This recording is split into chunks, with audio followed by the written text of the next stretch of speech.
So welcome to another exploration into consciousness with the Earth Nouveau. And today we're going to talk about reclaiming our authority.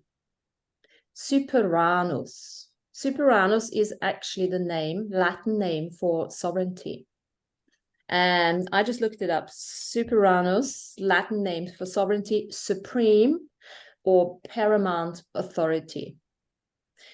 And interestingly enough, it's only, or the majority, when you talk about sovereignty, it's about sovereignty, the supreme power of a state over its citizens and over its subjects, in the olden days. It's quite interesting. So sovereignty is not a word that we use a lot. Well, we do because, we have done lots and lots and lots along those lines to actually claim our authority back, not necessarily just over the state, but to claim our authority back from other people, from things, from whatever we are doing, even from past lives, right? By working our I am avatar aspectology, whatever we want to call it, So today I want to talk a little bit about that again, but maybe we can also take it to the next level. We've done the foundation level, most of us here, but there's three things that I want to throw in just in as a context, the way I'm looking at advanced, if you want to call it advanced sovereignty, reclaiming our authority. So the one thing, and we've obviously talked at that ad nauseum as well, but non-judgment, living without limitation. That's the first one. And then what I would like to explore today is how can we take the next level of limitlessness? The second one would be what comes with that, of course, is like if we say that we are sovereign beings, we have supreme authority over our lives, then we have to go and talk about us being the creator of our reality again. And maybe also taking that to the next level. Because, how do we actually emanate that on a much bigger, much more comprehensive level?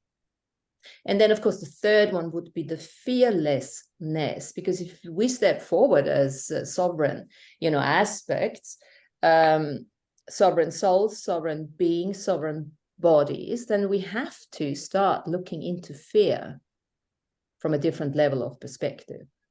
And we've touched on that before, and we'll have to go into this more and more and more, because if we want to go and really graduate on this level and really understand the celestial medium journey, then we have to look fear into the eye before we kick the bucket. And we need to really start looking into the death process, not from a place of fear, but from a place of what is it? What are we actually doing? Understanding near-death experiences will help us. Understanding out-of-body experiences will help us.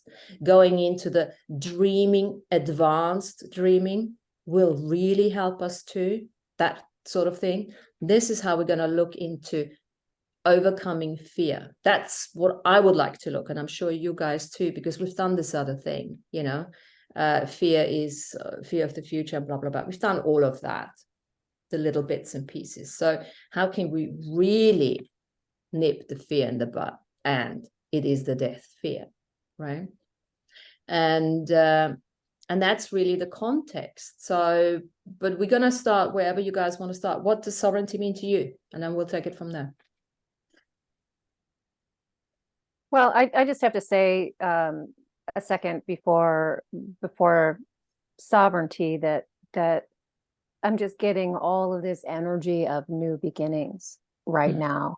So I like this discussion because it's opening a new way of looking at sovereignty, I think, for all of us, or maybe an expanded way is a better way to say that. But today in the galactic calendar is the first day of the self-existing moon of form.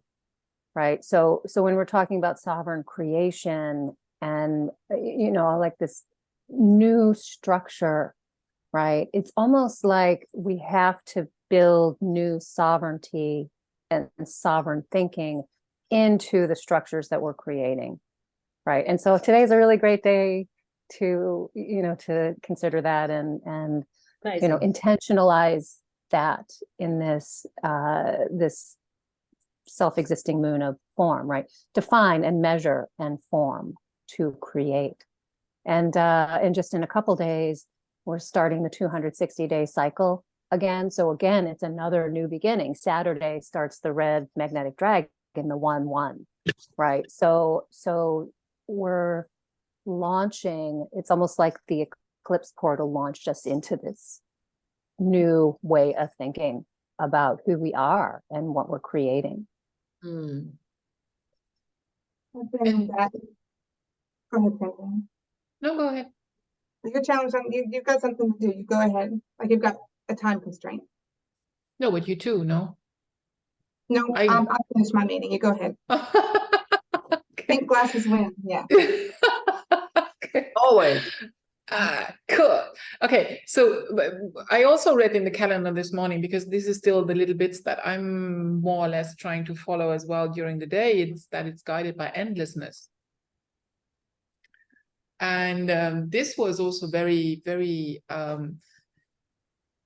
on Sundays, as you know, I have my philosophy working group, and we are talking there a lot about the latest emergence, the most emergent state of our being. So in a sense, this is what we are talking about here as well. It's just different words to actually put the same intention and the same thing behind it. That we are, as creatures, evolving now always at the most emergent level of what we can be. And if you are becoming aware of that and you're putting your attention to it, then you're just creating the next most emergent level, right? I mean, this is obvious. So there is also the discussion on the dynamic systems, and this is nothing new. I mean, this is Aristotle, this is Socrates, this is Darwin, who just said, what is nature? Nature is fittedness in a dynamic system. And here I'm putting it very, very, very quickly, you know, to just make the point about the fittedness. And how are you being fitted? You are being fitted by, you know, exposing yourself again and again to what is in front of you, and not, you know, not creating a balance at all, but just going with the fittedness where you need to go. And this is the most emergent level. And this is the dynamic system. And this is what we are also trying to with here with the sovereignty now. We're talking about sovereignty. I'm already thinking of, do we still need sovereignty? Yes, we know that we need it in the sense of where we are now to just maybe anchor us down, not anchoring, but, you know, just to anchor us somewhere to then, you know, go to the next stage of the next fittedness level, emergent level of thinking, emergent level of being. So that is where you know, where everything now is just coming in that sense together. And that is really, really interesting. I love that, because, you know, it's an interesting point that you brought up, the fittedness. Yeah. And I think one needs to look at what kind of realm are you in? What kind of realm are you talking about fittedness? Because I think we can safely say, if we talk about the realm, the earth realm that we find ourselves fitted in, there is definitely something that requires sovereignty from every single citizen, because we are absolutely domineered, controlled, and wrongly fitted. So from that perspective, yes, absolutely. Right. And then, of course, you bring in endlessness, the infinity, you know, token, and that, of course, is actually what we need to look into. So we've talked about this many, many times from a person, from a citizen perspective, Earth citizen at this moment in time. We are still extremely limited. And it's a bit like we can't, it's no point, because there is no mountain high enough to actually get out of this, because the construct is here. So, but we don't have to make this construct wrong. But the infinity, the endlessness invites us to go outside of the construct whilst we're still perfectly happy or not so happy living in this physical body here, and start understanding the journey of the soul. And once we start understanding the journey of the soul, that will really, really, really, really help us to, I'm not even saying come back, but to integrate all of that and getting out of the wrong fitting and refit it, reset it, realign it from the inside out. See, this is, yeah. No, go ahead. Well, I would bring that back to choice. Like when you asked me what sovereignty is now, I would have had a different definition for it 3 months ago. But now when I look at where I am, like when I came back from my trip, we were talking about how potent travel is right now, and the change in how I embody sovereignty from before I went on my big trip until now is exceptional. But when I came back, what I had to look at was my sovereignty is choice. So anytime the words "I have to do something" came up, I looked at it, do I want to do it or do I not want to do it? Am I going to choose to do it or am I not going to choose to do it? Because that's being the creator of your reality, that's a fundamental principle of that. And so, I mean, like I just redefined my job description too. What do I want to do? What do I not want to do? Because I have the opportunity right now, and I'm in demand enough right now to where I can choose what I want to do and what I don't want to do. And anytime the words "I have to" come up, I look at it again. Am I going to do it or am I not going to do it? I mean, you have to keep the house clean, but it doesn't mean I have to be the one to clean my house. So, you know, able to exercise my sovereignty in a new way. It's not just about standing my ground and setting boundaries and telling an authority figure that they can't tell me what to do. But even as I look at my own life, I have to bring it into choice. What experience do I want to have and what do I not want to have? And I can't make it all easy. I have to have lessons and I have to go through all of the processing and looking at things and healing, but that's choice too, because I want to get past those things that have created those limitations so that I can dissolve those. And endlessness and infinity and new beginnings, all that cycling with me too. And I find it interesting, like how my soul communicates with me, because I get it in a lot of visitations. So the Ouroboros has been in front of me and nudging at me for weeks. That's the dragon eating itself, right? Eating its tail. And it's just that cyclical death and rebirth cycle. And I guess that's the theme also of this eclipse, was death and rebirth and new beginnings. And I see that new beginning even here at the beach the other night. I got visited by an enormous dragonfly, and it was absolutely beautiful. And it landed right for me to sit with, and I went and I gave it water, but then it died. And I had to sit with, like, what's the spiritual meaning where the dragonfly comes to visit you, but then it dies, like.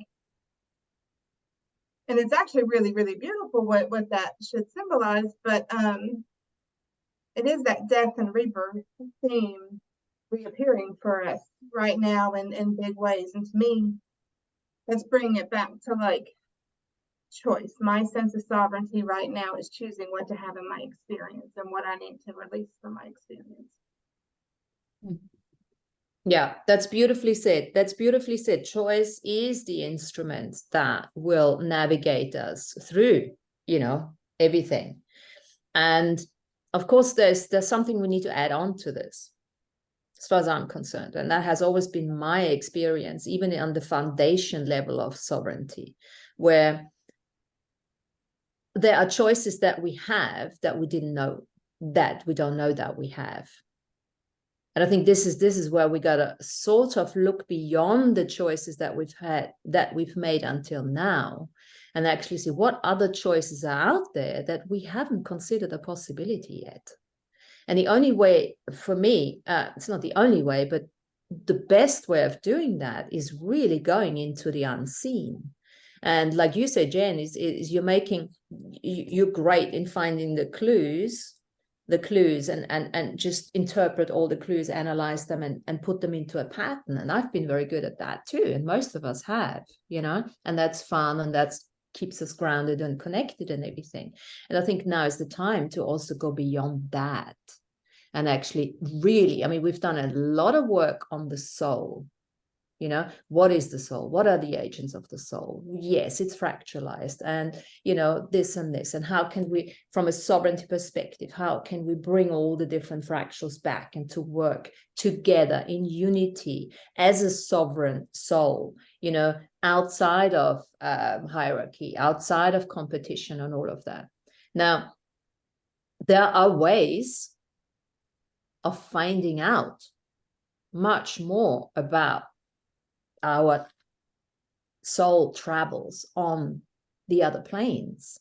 So we've now really covered a lot and explored a lot over lifetimes, because this is obviously the school that we're coming to, what the soul can do through pleasure and not and displeasure, you know. But now I think we need to get a bit more interested. What's on the other side? What can we do? What can we get ourselves involved in from a sovereignty perspective? Because now we know what sovereignty means on a physical level. Now we know how to take it into the immaterial level and really start working with the other side. And of course, the best way of doing that is looking at the dream space to start off with, you know, because the dream space is every night we go to sleep. And every night we practice the death process. But of course, you know, how much consciousness is actually involved when we sleep. Yeah, the body goes into sleep, and the soul, you know, travels out of the body. But how much of the consciousness really travels out of the body that can bring us back enough information that we need in order to know that we have more choices that we didn't know before? So, and this is where the sovereignty, the supremacy, and the, what's the other word he used, and the paramount authority that we have as a soul, over our body, to really say, okay, well, I need to know more. What's going on the other side? What am I missing that I could actually bring back? Not from a place of, you know, oh, then we all can tell that we do OBEs or we do near-death experiences or whatever, you know, or lucid dreaming or something like that. But really gain the information that our soul wants to impart to us, that we cannot, because we're still in that construct. And it's difficult until, you know, unless we all live on this island where, you know, the energy is just a pure portal energy, you know. It's going to be difficult. And also the thing is, we don't even want to do this because we've chosen to live in places in order to anchor in that energy. But that doesn't mean that we can really work with our soul on a different level. I think too, you know, as we're talking about, oh, sorry, go ahead, Sandrine.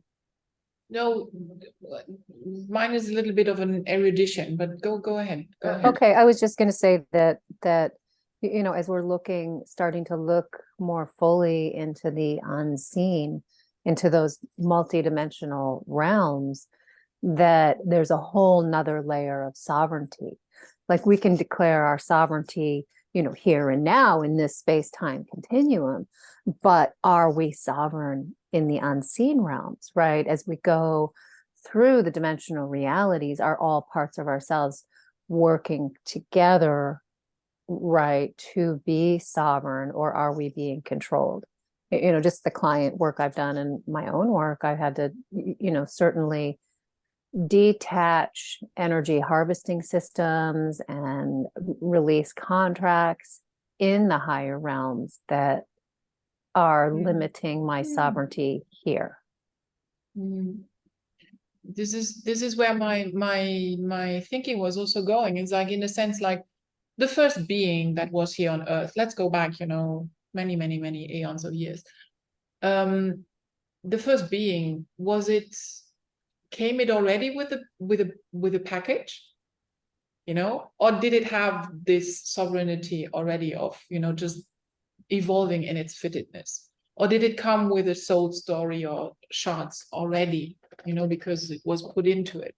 Then over the evolution and over the building of civilizations, we then came into this state where the definition of supremacy comes from, is that then suddenly we're creating these states where you have to fulfill either contracts or you had to conform to certain rules and regulations, because those were, this part they were wearing red, the other ones were wearing white, and the other ones were just eating, you know, fruits that fell from the tree, and the other ones were just eating everything that they could find and stuff like that. You know, how our civilizations now came into being, how then also lands came into being, how sovereign states came into being and all that. So currently I'm also thinking that we have all this package and all this background with us, and we are trying to break free of it, because actually we do know that that is not the reality at all. This is just, everything is just constructed around us in that sense. And we have been so educated and conformed into that we cannot, even our inner being that wants to be free of that, who knows, this wise being and energy that knows that there is something else, and we have connected to it somehow. So now, interesting that you come up with that, you know, from your clients' work, is that no, there are even contracts in the, you know, in the other realms as well, where probably it's just the same pattern working all over again, just in a different setting, you know. Like I just read up on somebody who was saying that yeah, we are doing high praises on science fiction and the last space, or, you know, the conquering of space. But the problem is that in space, you cannot find anything that you can steal from anybody, because, you know, there is nothing. So what is it really? You know, it's nothing. We as humans that just go to conquer something if we can come back with a lot, you see. And what is there to conquer in space? It's just a big black nothing. So I found that really, really funny in a sense, you know, that somebody would come up with this analogy. But it's true in a sense, you know. But then what would we find? Just the same patterns all over, because it is what it is? Well, that's a very good question. And I think, you know, we should figure it out, because I don't necessarily agree with that it's just space and nothing there. Because I think our true origin, to go and grab things, you know, that was the material things. Our true origins are actually on the other side. Because frankly, we are a soul having a human body. Now, the human body, as much as we obviously enjoy it here, and as much as this is a spiritual embodiment, it is the limitation. So when we go and explore the soul on its journey, and there are ways of doing that, obviously, because we've all done it in dream time and in many other ways, then we realize the freedom. We realize the opportunities. We realize that, you know, everything we've ever done is stored in all those halls, in all those akash, in all that. We can look all of that up. There is so much data, so much information that we can tap into, not necessarily to, and also let's not forget, we can create in the void space. We create like this. Of course, as you say, Sandrine, it's not going to be physical, but we can learn what it looks like, what it feels like, what it, you know, and then come back here and actually start working with it and bring it through. So there's a lot of that. There's a lot of benefit to working with the unseen. And like Tanya is saying, is there a different level of sovereignty? Well, I'll tell you what, you said something interesting, Sandrine. You said, and this is just my perception now, and I've started looking into Lemuria a little bit more, because that was part of my thingy. Because I look at the Lemurians as the beginning of man. And the Lemurians, at the end of the day, they lived in community. There was no separation, at least in the very beginning. There was no language. There was everything telepathic. There was maybe a few sigils and stuff like that. They were super, super high technology. They're what we call high technology, but that was basically the way they could, you know, bilocate. They could use their bodies. They could use their capacities, you know, and yes, they had other technology as well, but there was no separation as such. So there was no need for sovereignty, you know, until, of course, you know, it all started to spread. The priesthood came in and started the blood sacrifices, you know, which brought in the fear and all of this. As I'm reading this and I'm looking this, I'm like, oh my God. And I'm looking what's happening at the moment. And it's like blood sacrifice started then. Yes. And we're still doing it.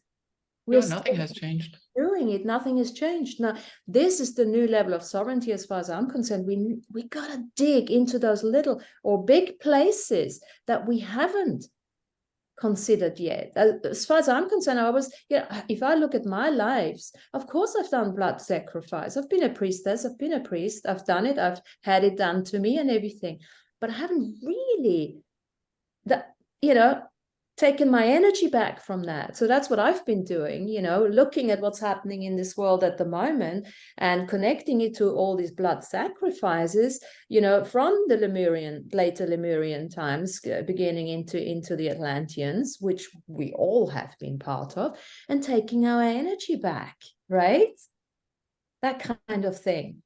And then, of course, you know, this led me to, a comment was made, and this led me to look into our federal systems again and our birth certificate and how we're signing those birth certificates like good little people. And then we get, you know, onto the, you know, being used, invested, our energies into all of that. Now, there is no sovereign being out there who is living on this planet right now, because all our birth certificates are invested on the stock exchanges by the, you know, we are the basis for the money that is being printed.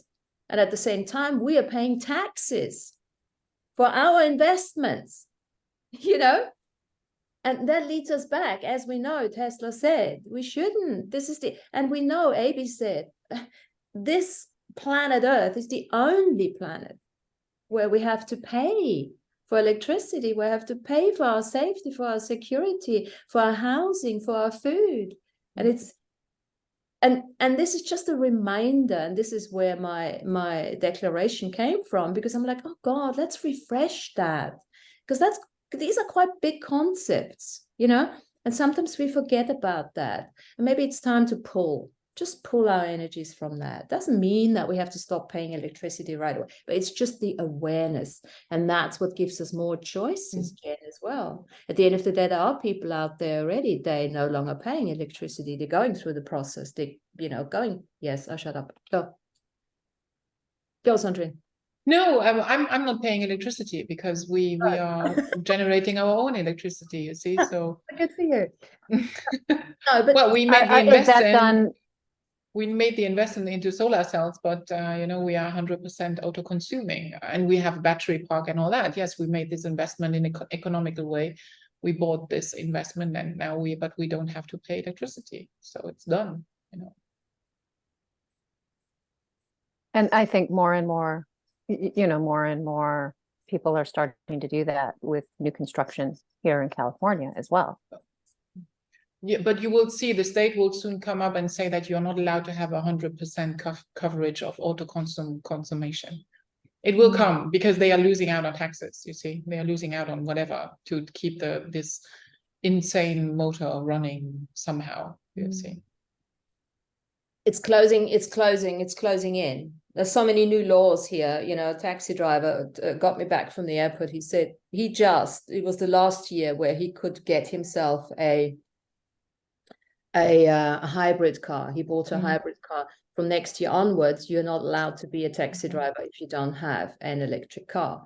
And at the same time, we've just had one of our airports blow up. You know, the car park blow up because an electric car was loading. Yeah, it's very unfortunate, I have to say, you know, on the electric. I'm all for the electric vehicles, you see, because it in some places it just makes sense, but here there is still a lot of work that needs to be done to make them even more secure, you know. But mostly it has to do with default electric systems, you know, and not really the vehicle as such, but the overcharging, the fluent, you know, the fluctuations in the electric current, you know, this is the stability of the grid, blah blah blah, and all that. So that is where a lot of problems are coming from. Okay, that they are starting to burn on shipping containers, that is for me like this for me that's sabotage, you know, because cannot be anything else. But okay. And you know, these are actually details we don't even have to go into, because you know we could talk for days just talking that. That doesn't really help anyone here, because you know it will change when it will change. At the end of the day, this idiotic climate discussion needs to be taken out from the roots, really. Jen. None of that makes sense, because you can't tie a logical sequence into any of our power supply or our transportation industry. And there's a reason for that. I mean, a lot of it's because it's made up and it's a storyline. And I think part of the sovereignty is we understand that's part of the hologram that we work with, but we don't entangle with it. Like, you have a car because you want to get from place to place, but like you don't have to get emotionally invested in a storyline associated with it. Exactly. You just do the best you can to work with the hologram or how it works with you. Exactly. Exactly. Now, the next level for the sovereignty is now we have to find ways, or we don't have to do anything, but as peacemakers, peacekeepers, wisdom keepers, whatever, healers, what's the next level of healing here? The next level of healing is really not, you know, empower people. Help people to get empowered, to get out there and see what the unseen is actually all about. You know, I've been going on about the unseen from the very beginning, but I was waiting for the aliens. Now I'm no longer waiting for the aliens, because now I understand it's a complete different story here. But what it's really coming forward now, for me at least, is what ways can we find to educate ourselves first, so that we can speak through emanation? What is the other side like?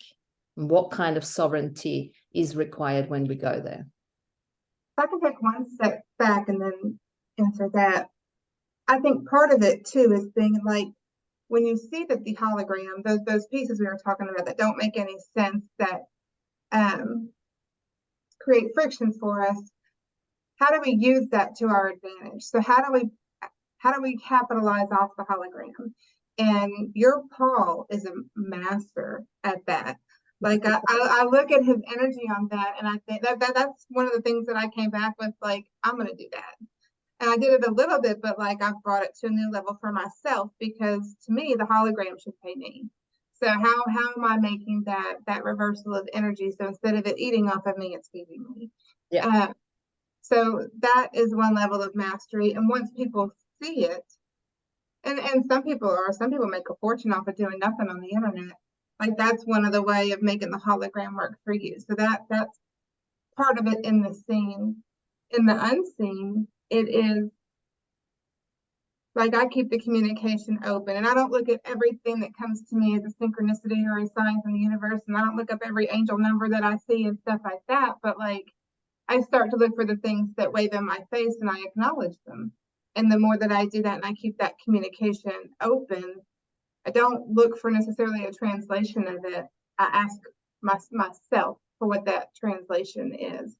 And the more I've kept that communication open and I've worked to integrate those other parts of myself, I can use those other incarnations or aspects or shards or whatever you want to call it in those other realities to see how it aligns with here.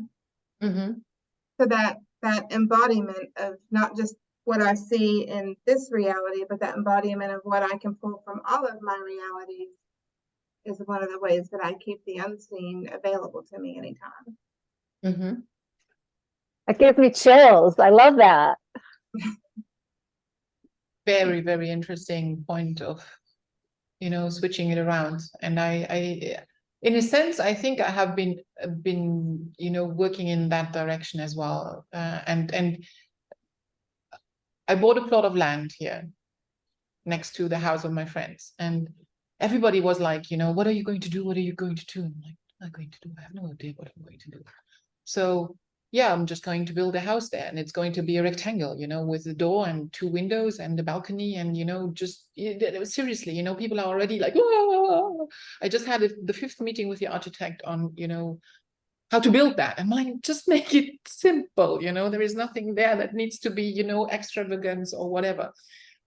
Now I'm kind of like already thinking on how to use the space, because the space will be interesting to have. I'm not going to hire it out, but maybe I'm hiring it out for myself to actually do what you just went to, to just sit maybe in front of the Zoom for 6 hours and do either breathwork instruction, show people how to spin, show people how to knit, because, the latest thing is like that people are just, using their phones and then showing you how to make this one, I'm like, you kidding me?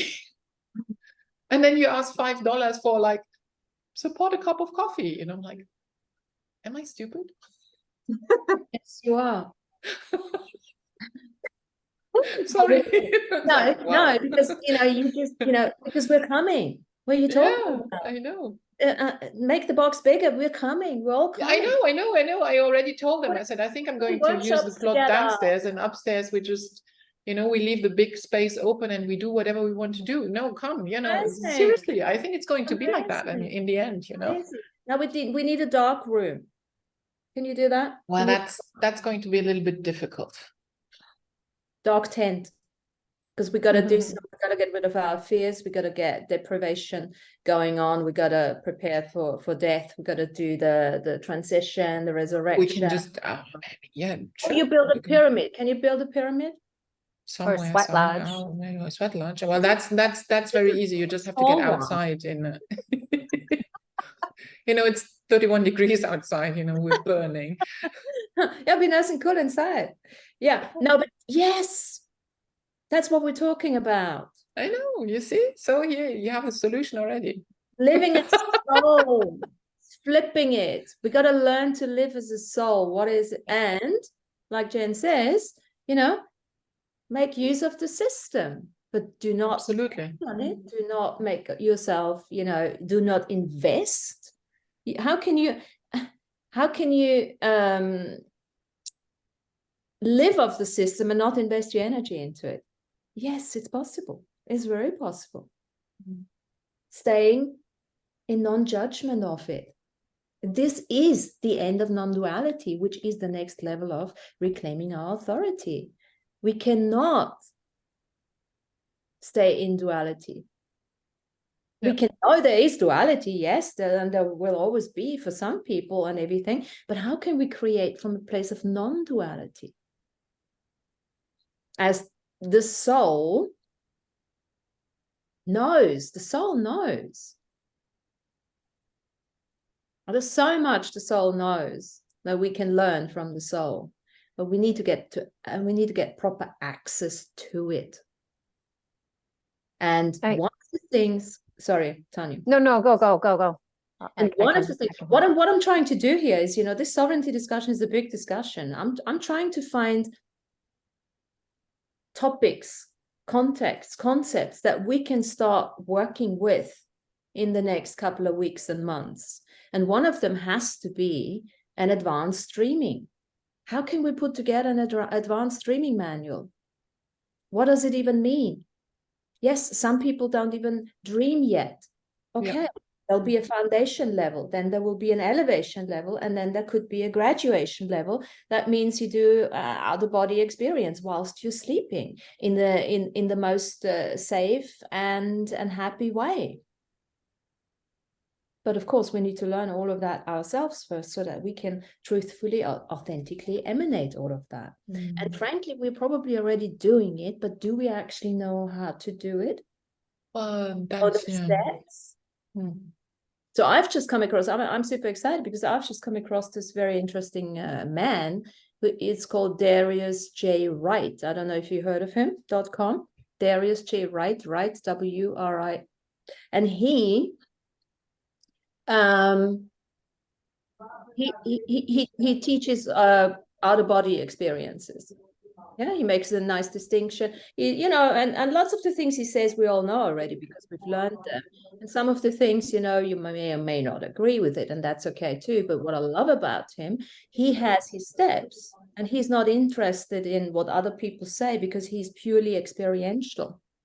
Yeah, a big shout out to him. He just experiences all those realms, all those different dimensions by doing this out of body in a very safe manner.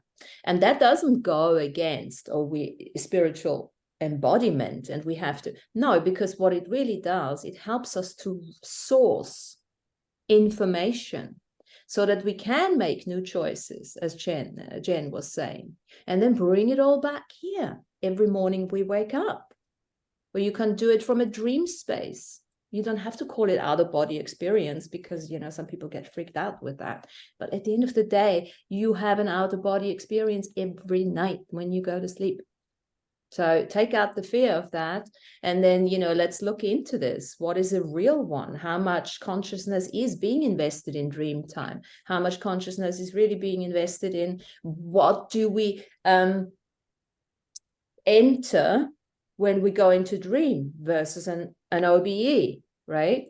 What's the difference between a near-death experience? We talked about this many, many times, you know. I did this with AB in the Adventures into Reality shows, you know, the difference between OBEs and NDEs. And this is now something, because of the energies that are coming, the veils are, you know, lifting and everything. It's time. It's time to look at that with the new levels of sovereignty. And I don't think at the end of the day, you know, once we know the proper pattern and we're getting out of fear, there is not much more need, because the sovereignty is really, for me, practicing fearlessness. If you practice fearlessness and neutrality, sacred neutrality, sovereignty is the product of it. There is no segregation, there is no separation, and then you can gently and nicely explore your soul's planes and everything, all the realms, all the different, you know, holes, everything that's possible, which we are already doing. And I just think sometimes it's important to put things into little steps so that we can say, oh, I don't need to do this step because I'm already there. Because so many people are very used to sleep paralysis. I mean, who's had sleep paralysis here? Yeah. Been a long time, but yeah. Yeah, especially, yeah, we've had it when we were younger, and then of course we got so scared shitless that we stopped all of that.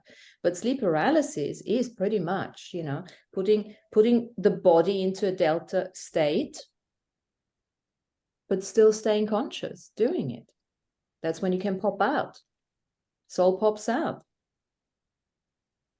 And it's a more intense popping out, leaving, than just in the dream space, because you have no conscious awareness of what's going on.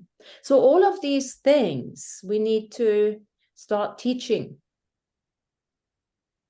us. Let me speak for myself. I'd like to start teaching it, but of course I need to start really working with it. So I've done last night I did a REM, you know, for 90 minutes. I'm like, oh, I can do this, and then after 90 minutes, like, oh fuck, I can't do this.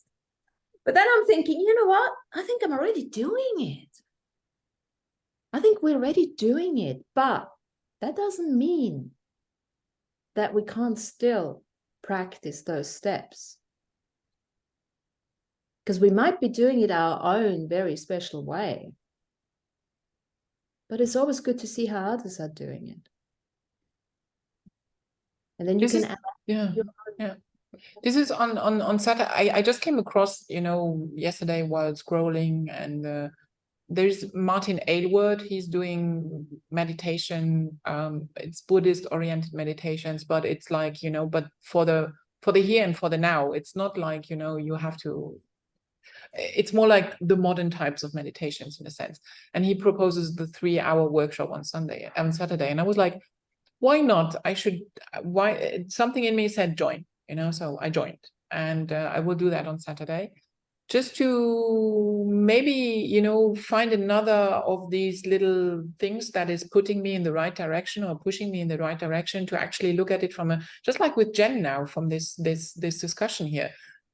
Yeah, I'm going already that way, but maybe there is still something else that I need to hear, that I need to integrate. And even if it is not in meditation in a sense, I just talked about that last time also on the philosophical chat. It's like, when I go inside of me, I have darkness, I don't see a light, I don't see a shining being, and I feel good. It's dark and I'm fine with the darkness and I'm good with it. And I welcome everybody to come inside because it's okay. And I prefer also, even at night and even in the morning and in the early evening hours, to have darkness in my house.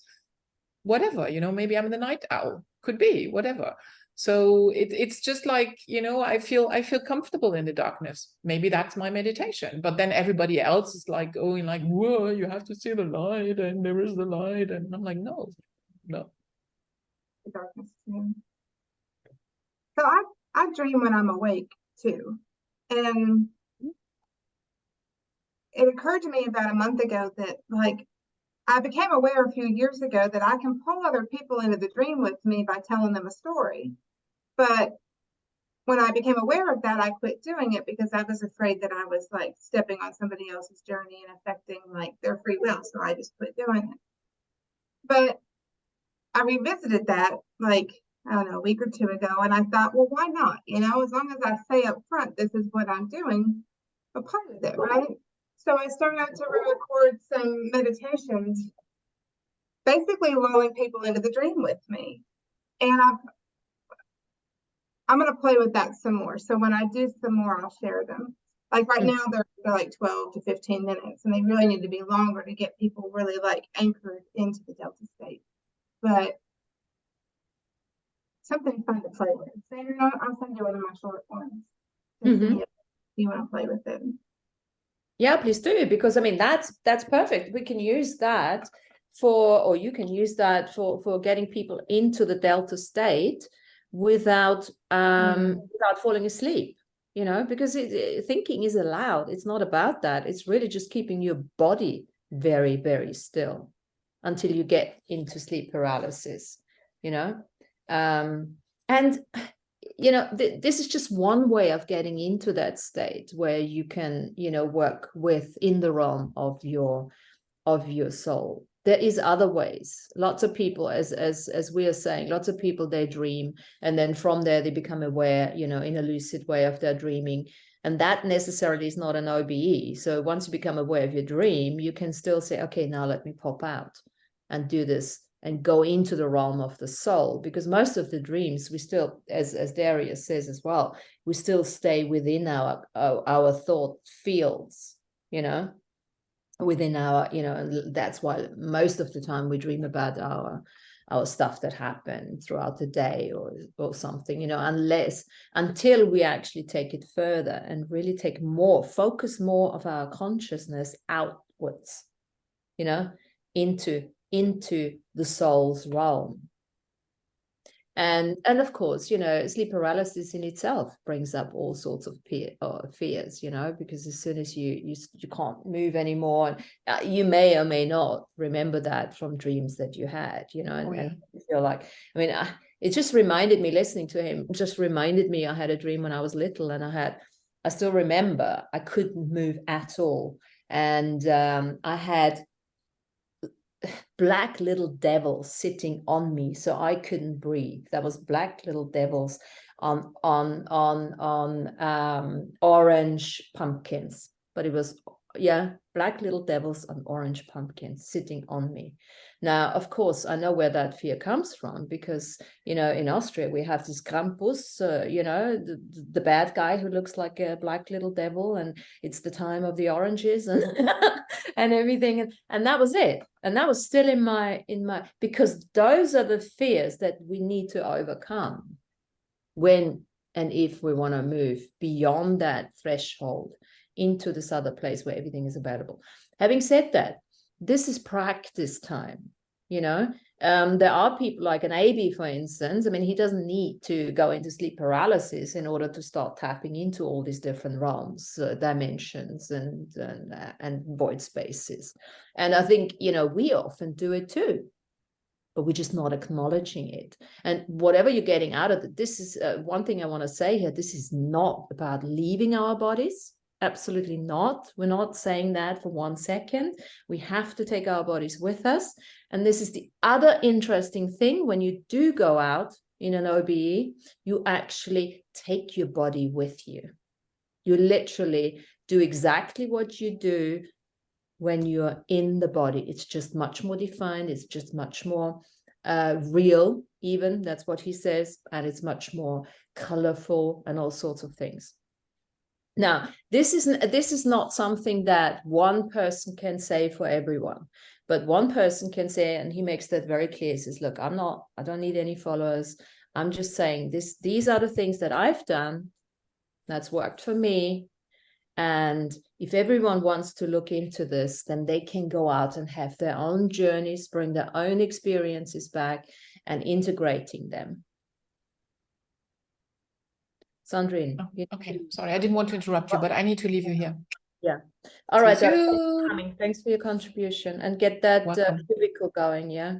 Yeah, it's okay. It's all done already. All right. So let's go back to, that's just one of the things we can start playing with and see what comes up for you guys, whatever you're gonna start practicing, and see how we can put that into words, into maybe little steps or something that we can start talk about for other people if they are so inclined to look into that too. One of the things that was coming up for me is, as Sandrine was talking and you were talking about the dream time, and also, you know, Jen, like talking about using that system of domination and control to pay her back. One of the things that I've been working on, I'll just go back to ancient Lemuria for a second, because we were talking about sovereignty there and what was sovereignty. And from my perspective, the sovereignty was under Earth Mother's authority, right? So humans didn't need the sovereignty because Earth Mother held the space. So like fast forward in time and the travels that I did, like looking at the density of how the original divine blueprint heart of Mother Earth was so blocked in that space, right? And coming into this space of creating an opening to allow Earth Mother's authority to, you know, come back and penetrate into that space, right? And I, you know, did it at the Vatican, I did it at the Trevi Fountain, right? I did it in Venice, really creating that opening, that reopening, right? Which is shifting the system of domination and control, which is honestly like a giant shit biscuit that's just laid over like a chunk of energy. But I've also noticed, working with myself and working with other people and just perceiving this divine blueprint heart of Earth Mother, is that there are different dream time authorities that you can enter into as well, right? There's one for the system of domination and control, for the finite geometry, and there's one that really gives the divine blueprint of Mother Earth, right, the authority through that dream time. So I guess what I've been working on is really, you know, choosing my own, you know, making my own sovereign choices to connect to that divine blueprint of Earth Mother, because otherwise, what really are we entangling with, right? And how are we working with it? And we all have our path and purpose, right? I mean, I do a lot of untangling of that system of domination and control in little mechanical, you know, technological ways when it's, you know, locked and bound and souls are bound to it. But, you know, I think really the choice, but if you don't have the knowledge that there is this, you know, these different spaces that we're dreaming in, how can you make the choice, right? And so it's like, if you don't know, right, the unseen is there, how can you make choices within that realm also? So those are just some of the things that I've been working with and thinking of, and really glad that we're having this discussion, because taking back our sovereignty and helping the true divine blueprint of Earth Mother have authority over that, right, is very, very powerful, right? It's like when she's got your back, it's like you have this extra space for creation within that. Yeah. And it's really funny because I've had, being on in the place that I've been, being on that island, I've had the opposite experience. I've had I almost want to say the motherland, which Lemuria was called the motherland. They used to call it Mu, the motherland. It almost felt that this island was a very significant part of that motherland. And it was almost like there was nothing to say. There was nothing to do. It was all, it just invited me in. Everything invited me in. I was really held. I was and even everything was, you will be given instructions. I'll tell you how we're going to do it together. I need you to do it, but I will tell you how to do it, and it was a co-creation, an absolute co-creation, walking the land and everything. It's just interesting because, as you say, those certain rules have not completely penetrated that land over there, and I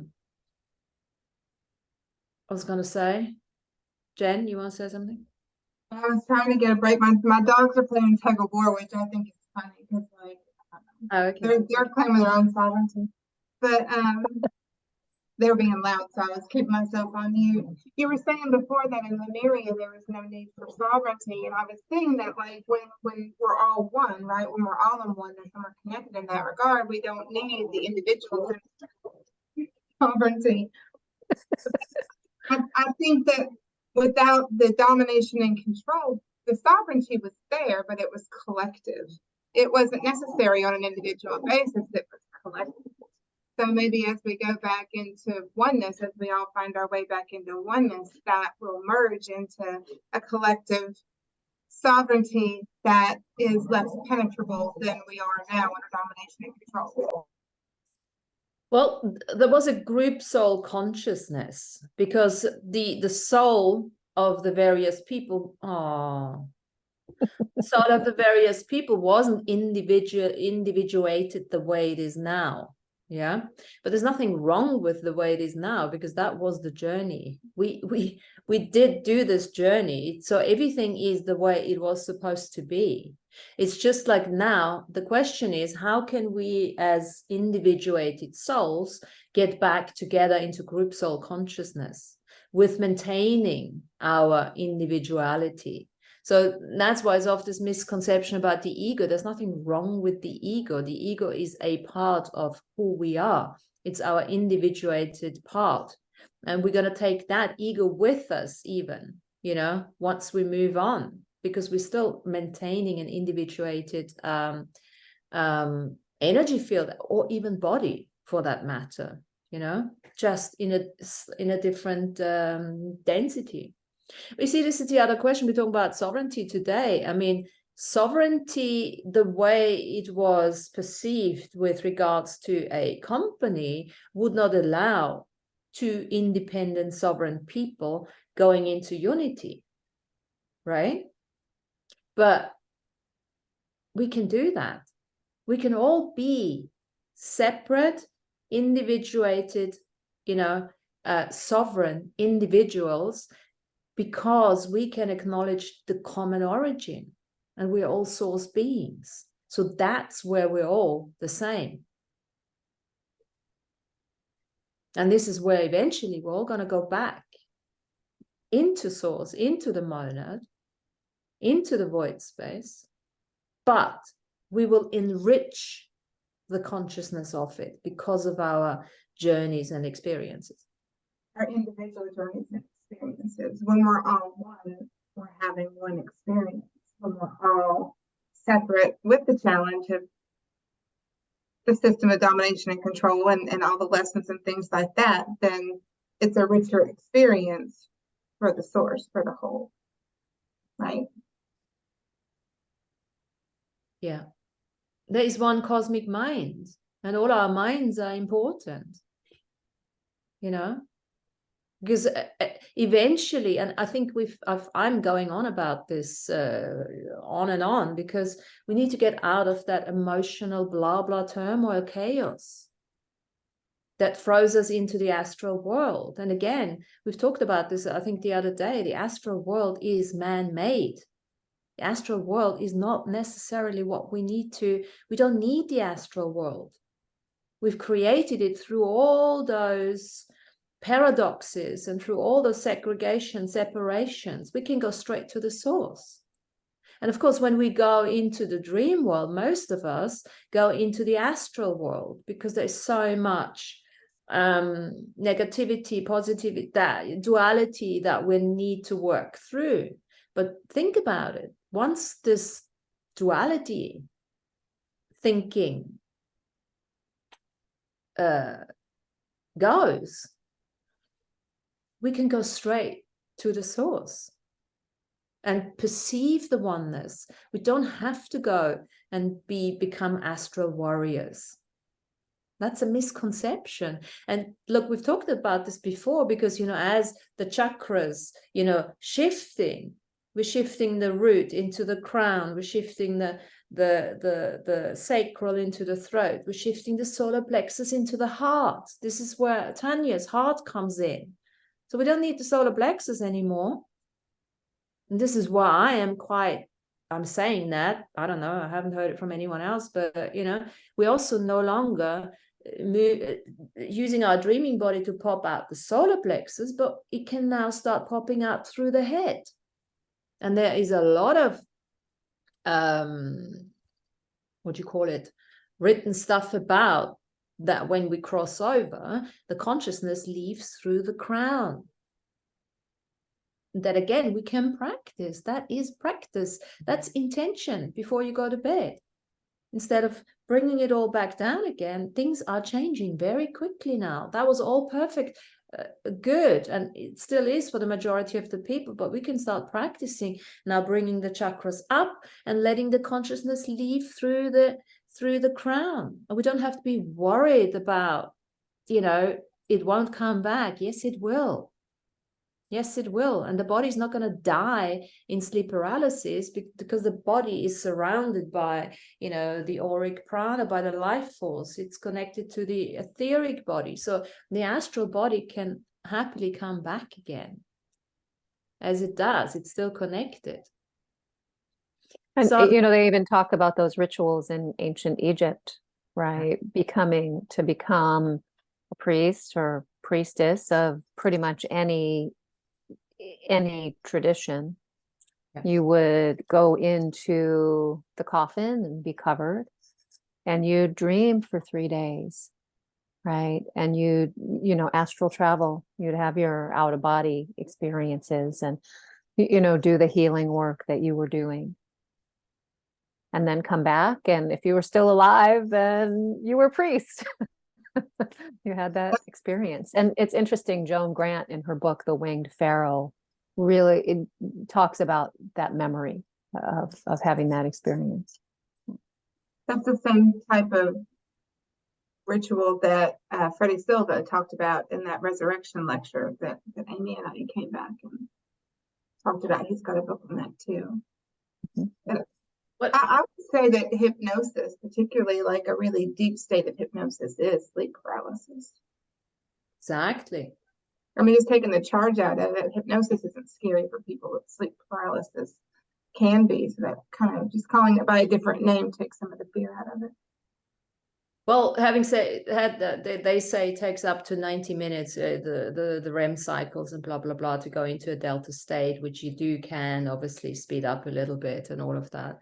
It's just, I think the fear comes in because you literally can't move. You're conscious, your brain is functioning, but you can't move. And also, it always feels you can't breathe, you know, that kind of thing.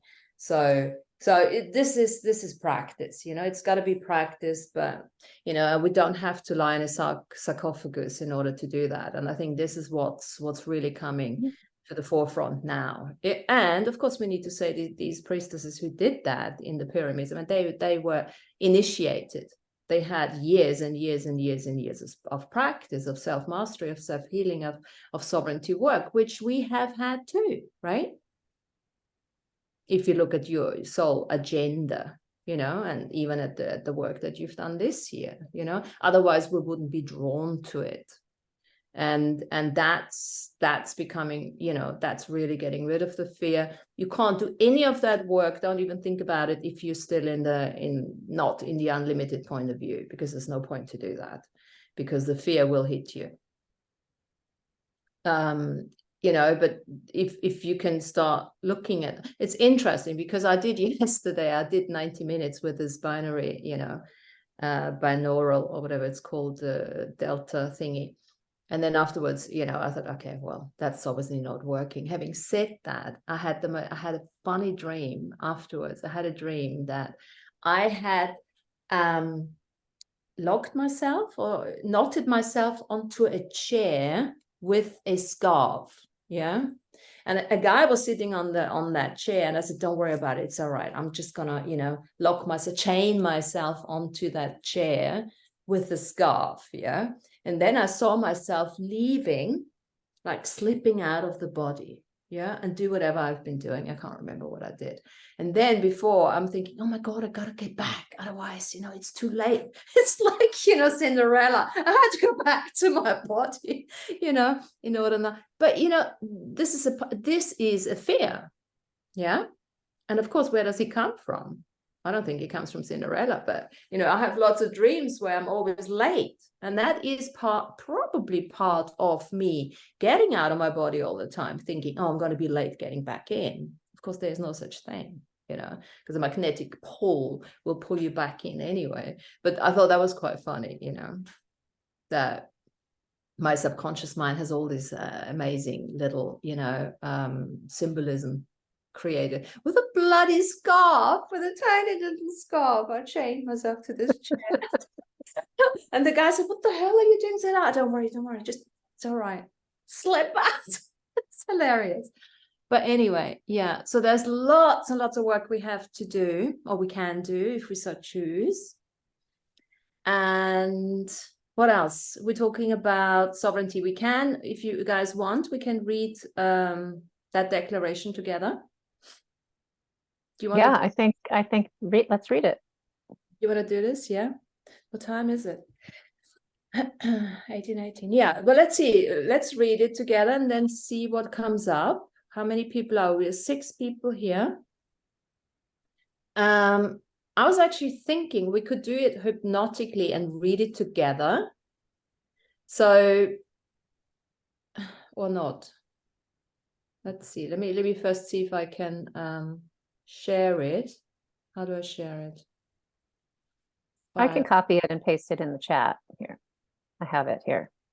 Yeah. Hold, please. Okay.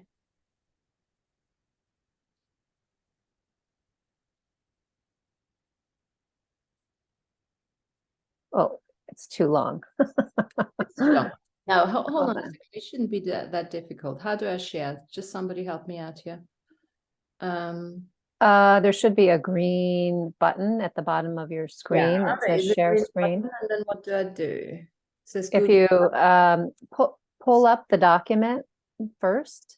Okay, pull the document first. Let me do that. And then when you share screen, it should allow you to choose what app you want to share.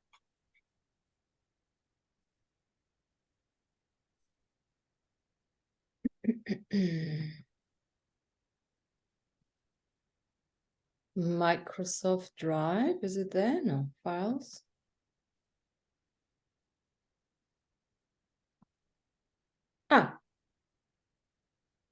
No. I have it up. You want me to try? Can you share it? Are you still here? I lost you. Well, I turned my video off from it. Yeah. Can you share it? Yeah. Jesus, I've shared before. I'm so useless. They did an update on Zoom, and it's not that. Okay. Yeah, that's cool. So we can do it, we can do like, people can do bits and pieces, or one person can read it. If is anyone inclined who wants to read it completely, or we read it all together? What do you guys want to do? I kind of like the idea of reading it all together if you want it to be Okay, hypnotic. let's do it hypnotic. I'm gonna do the first get up, stand up, don't give up, and then the next one starts from the beginning again. Okay, so we are 3 lines apart, and then once the next one has the get up, stand up, don't give up, the next person starts. Yeah. Feel like we're doing this row, row, row your boat style. Okay, if that's what it is, yes. Is that what you're saying? I'm confused now. Oh, Okay, so I'm gonna read get up, stand up for your rights, don't give up the fight. Once I'm at the fight, Tanya starts, get up, stand up for your rights. And I keep reading, and then Tanya keeps reading, and then the next one keeps, yeah? Okay. Yeah, that's row, row, row your boat style. I got you. Oh, the only thing, Jen, is you need to keep pushing it up. Right. But that's gonna be, yeah, we're only 3 lines ahead, apart, so it should be all right. Okay. Okay, let me get started then. Martina, could you let me change to my iPad? I'll be able to see the letter better. It's okay. Okay. Is everybody happy, Lana, Alfredo, oh, you're driving, Alfredo? I'm stopped. I'm picking up ice, but I can read this first, and then I'll get the ice. Okay. Yeah, I can read. Okay. Let me see if I can go in my iPad. Sorry about that.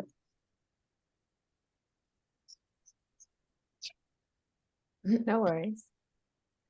Yeah, it's nice to mix Get it all up, up. stand up. Yeah, you can sing Stand it up for your rights. Get up, stand up.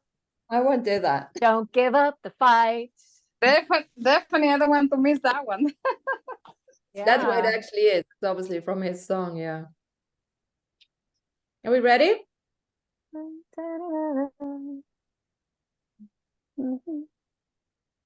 Did we just establish an order in which we're each going to start, like you and then Tanya, and then who's next? Okay. So it's me, then Tanya. Next one is, who wants to go? Alfredo Yeah, I'll go. after Tanya. Lana after Alfredo. Just give me a second, 1 more minute. I have problem always with the password code for this for some reason. Yeah. I don't understand why she's on. Why?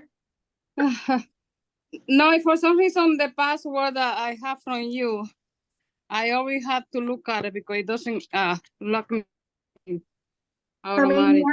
I sent it to your Facebook Messenger. Oh, okay. Thank you so You can much. read it there if you want to. Mm-hmm.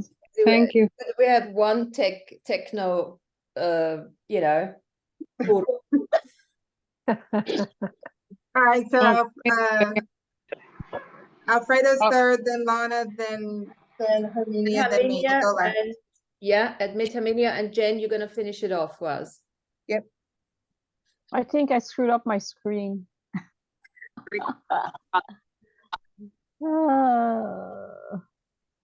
Okay, I'm in the iPad. I just have to follow up who reading or what? Yeah, Herminia, you read after Lana. Oh, okay. And then we have to say, get up, it's time for your life. No, it's just 3 sentences, and then you start. So when Lana has said, get up, stand up, don't give up the fight, you start with the same thing, and then you keep reading until the end. So we're all reading it together. We're just 3 lines out. Like a round. Yeah. Oh, okay. Yeah. And Like Lana, some light language. send it to your messenger too, Lana. Yeah, okay. I'll just read off the Zoom screen. You said add light language. Yeah, it's gonna turn into a big chunk of light language when you're all putting it together. all signature frequency we're just demonstrating a sovereignty as we're mixing it all up. You can still remain sovereign.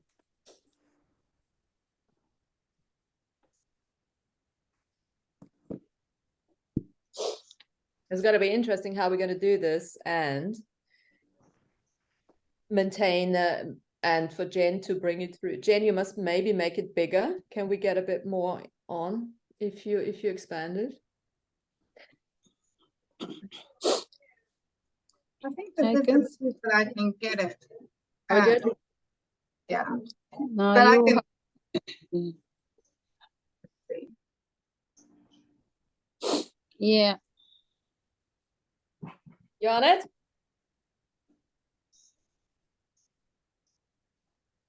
Now you've gone too far. I can't see it.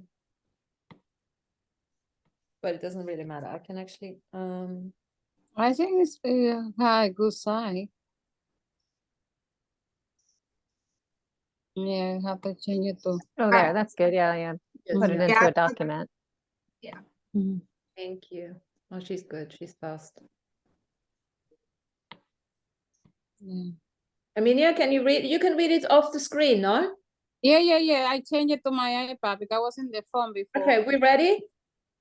Yeah, from Do my we know? side. Ready, get steady, go. We have our places, the batons. Yes, I'm Okay. ready. So get up, stand up for your rights. Don't give up the fight.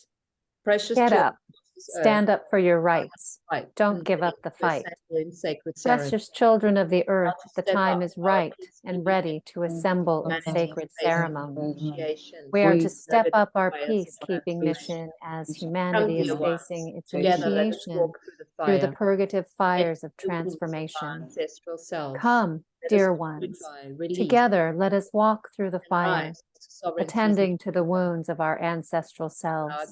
guide. We'll Let us journey purify, release, and emerge stronger, heal, more and whole, rise to sovereignty's hearts next open and level. free. With Let us wisdom as honor our those guide, who came we'll before, journey through the the pain struggle they and endured, emerge stronger, making our shared more life whole, with hearts open and free again. Let us honor those who came before and the struggles they endured, for in claiming our shared origins. get up, stand up for Get your up. right. Stand up for your rights. Don't give up the fight. Get up, stand up, stand up. Get All up. right, Stand don't up give up for the your fight. rights. Don't give the up Precious the children of this earth, the time is right and ready to assemble the sacred ceremony.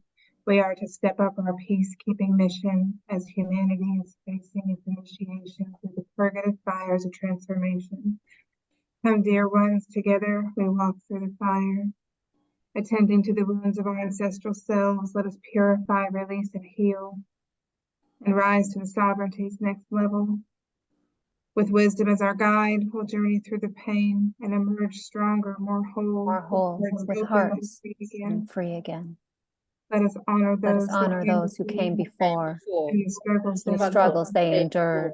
We're in claiming We're their claiming our shared origins. will find the strength to Find the mature. strength to mature. Come, let us walk So together come, let us walk through the together shadows through the of our shadows of our past and emerge and into the light emerge into the light of a of a brighter, more brighter, sovereign more path. sovereign path. all together. Fear, We are not Fear living is not living in joy. whilst others joy, We are not whilst living others in joy suffer. whilst others Remember suffer. that living Remember, Remember that living living in in joy is joy not a selfish is act, not a but the greatest selfish gift you act. can give to The yourself and the greatest world gift around you you can give right yourself now. and the world around you right now. Use this Use potent, this ongoing potent, eclipse ongoing energies to eclipse revoke your energy to ancient revoke participation your in ancient human sacrifice and participation in refrain from the human lust for And sacrifice. blood refrain inherent in from patriotism, Refrain from the lust of blood fanaticism, and inherent in bigotry. patriotism, fanaticism, Stop taking bigotry. sides. Retrieve all Stop energy taking from a world of sides. world of savages that invoke savages cruelty in Retrieve the name of energy law. from a world of savages that invoke Self-defense and cruelty in the retribution. name of law, It takes self-defense and courage, It takes retribution. courage, resilience, and resilience, persistence Courage, and persistence resilience, to maintain maintain a a positive positive outlook in outlook the face of in the face of adversity. adversity. adversity, But it is But worth but it it is is worth it. Live with live purpose. with Live purpose, with Live and purpose listen and to your inner voice of listen to reason. your inner voice of Trust fully reason. in your soul's Trust Trust aspiration, fully in universe your soul's plan for all of its aspiration, children. the universe's plan for all of its let go of children. any residue of Let go of rage, Let any go of residue of any rage, residue of frustration, rage, and polarized thoughts that frustration, may still and keep you polarized from thoughts that may remembering still and tie you to experiencing tie old you to earth, the old earth,